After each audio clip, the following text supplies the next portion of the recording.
Hey, I'm Patty Connor of the Daily Collegian football staff. Hi, I'm Andrew Rubin of the Daily Collegian's football staff. Now, Penn State football just released their depth chart, and we're going to give our takes on it. First off, freshmen are going to have an impact this year, and this depth chart clearly says that. I think that shows with the class Penn State signed in February. And they signed a top 20 class, cornerback Lamont Wade, who enrolled early in January, Tariq Castro Fields, who they got a big commitment from on National Signing Day, somebody many were expecting to stay in his home state and go to Maryland, and then defensive end Yetur Matos, who's huge defensive end. He's tall, he's lengthy, really will help him at the position, and so we may expect him to have a special collegiate career. Mm-hmm. And they actually have Tariq Castro Fields over Lamont Wade on the depth chart right now. Is that a surprise at all? I mean, I think it's a bit of a surprise, but I don't think it's something that's worth reading into that much. The first depth chart, there's always overreactions at every level of football, but I think it shows how big of a camp Castro Fields had after Lamont Wade played so much in the spring. He was on the first team in the spring game, and I think that shows Castro Fields came in right away and was having a big impact in a big camp. And the offensive line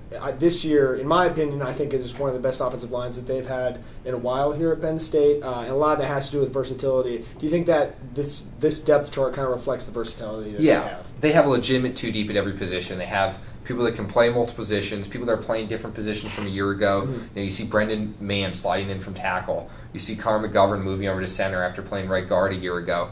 And you have Ryan Bates, who finished the year at left tackle last season but started out at left guard. They have legitimate two deep. Injuries, you got to deal with injuries in football. If they come, Penn State can move people around, and they have legitimate backups to slide in. Yeah, and wide receiver, another really good group for this team. They actually have DeAndre Tompkins over Saeed Blacknall on the depth chart. Do you think that's a surprise, or shouldn't be read into either? I think it's a bit of a surprise because that shows Tompkins had a better camp than Blacknall, which I think many people were expecting Blacknall to be the bigger breakout player this season. But I think both will play a lot. Wide receivers coach Jessica said both will play a lot. And I think, what about the wide receiver quality in this team? Everybody's talking about you got a Heisman contender at running back, you got an outside Heisman contender at quarterback. But the wide receiver room's in the top 6 or 8 in the country without doubt. So I think it's going to be a special offense, and all those guys are going to play a big role. Yeah, for sure. Well, thanks for watching, and stay tuned for more of our content ahead of Week 1 when the Penn State Nittany Lions will take on Akron.